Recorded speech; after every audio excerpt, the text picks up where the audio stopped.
Hey guys, welcome back to the channel. In this one we're checking out the RE2000, the Series 1, not... oh, ignore this. Uh, no tank videos for a while. So this is the Series 1, not the early version. It's a really fun plane to fly, and I had actually quite a bit of fun flying and getting content for this video. It's super fun. It's pretty consistent. But before we hop into the gameplay, I thought of an amazing idea. So at 1,000 subscribers, it's going to be a while before we hit that, but for 1,000 subscribers, we're going to go out and fly my Hobby Zone Aero Scout in real life. So that'll be a little bit of a fun video to kind of look forward to, and announcing it this early kind of gives me more time to plan it. But without any further ado, let's hop into the gameplay and I'll tell you more about this plane and why I think it's so fun to fly.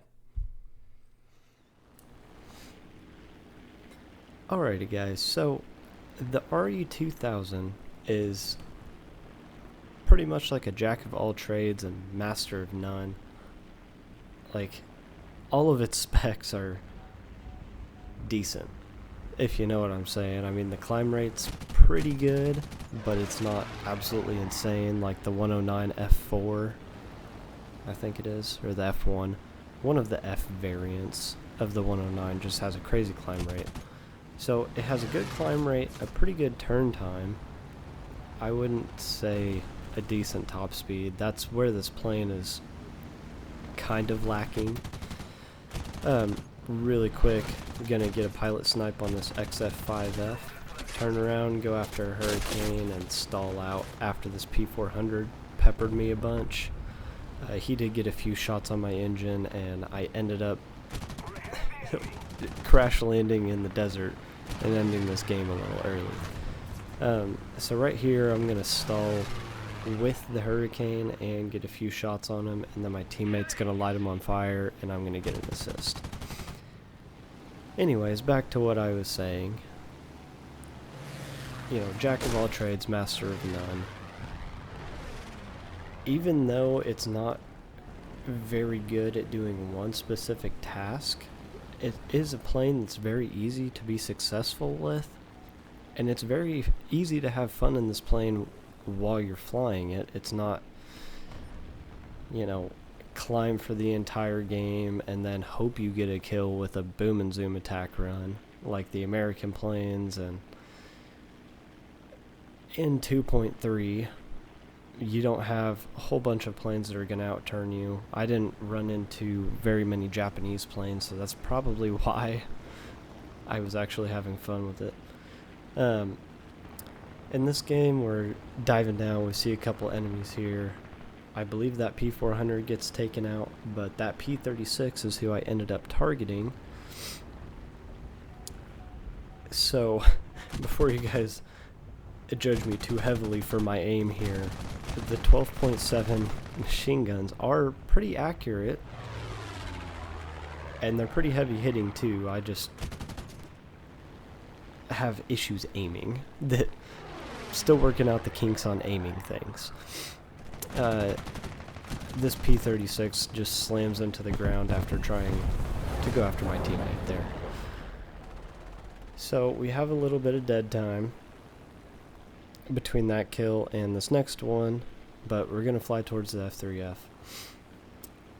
If you guys are mostly playing the Russian, German, and American tech trees and haven't really dabbled in the Italian tech tree, this plane is something that you should definitely check out. It's rank 2, so it's super easy to get.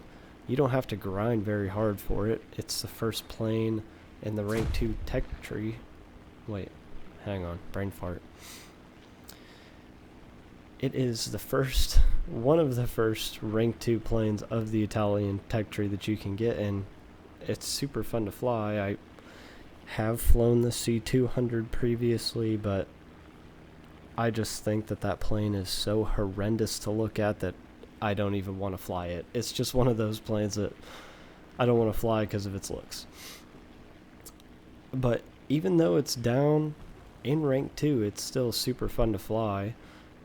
And I don't really see very many people flying Italian planes. And so far my experience is, you know, they're pretty good and they're pretty fun to fly. So I don't understand why that is. It might just be because the American planes, for all of the Warthunder players that actually live in America, they're iconic. We grew up in school learning about those. The British planes are, you know, everybody loves a Spitfire, and everybody likes to play the bad guys every once in a while, but the Italians and the Swedes and the Chinese, they all just get forgotten about in the wake of Germany, Japan, Russia, and America. You know, as you can see here, this plane it's pretty good, you know. And like I said, I had a bunch of fun flying it, and I've flown it for about a day. So it's fully upgraded in this clip. One thing I will say is you can't use WEP very much. Without the engine upgrades, you know, radiator, compressor, fuel injection, and whatever the engine upgrade, it'll overheat the oil. But if you use WEP for more than like 30 or 45 seconds, it just immediately overheats your engine. So that is one caveat.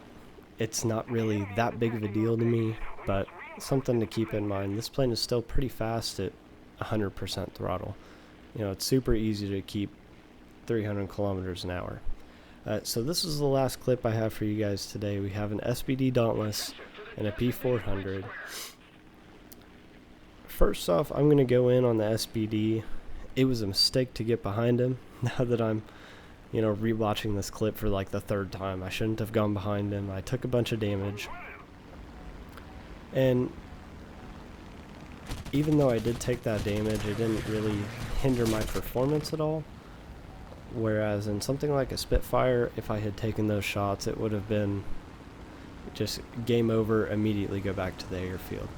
And as you can see, I didn't want to worry about that SBD3 anymore compared to the P400, because that SBD, he's a floating tank. He can't hardly move. So I took out the P400, then dove down on the SBD3. Something that's happening in the background is there's an XP50 moving in on me. I think I see him here in a couple seconds. Yeah, right there. Not an XP50, XF5F. Those planes are also so horrendously ugly. And if you watch, I can keep up with him in the turns. He does run away from me with his speed, but he's got 2 engines. I've only got 1, so that's understandable, but I think I might have hit him a couple times. Not too sure. I went and I landed, got repaired, refueled, rearmed after this, and he ended up coming back down and shooting me. But my point in the whole video is this plane is pretty fun to fly. I've said it like 7 times now. But it's definitely something that you should try out, especially if you're a new Warthunder player. It's pretty easy to understand how this plane works. So go give it a try, guys. And we're going to end the clip right there. And by clip, I mean the whole video. So as always, guys, if you liked watching, leave a like down below. If you have any Warthunder tips, it doesn't even have to be about this specific video. It could just be some random factoid. Leave a comment down below. I love to hear it. And subscribe to the channel if you guys want to see some more of my content. And we'll catch you in the next one.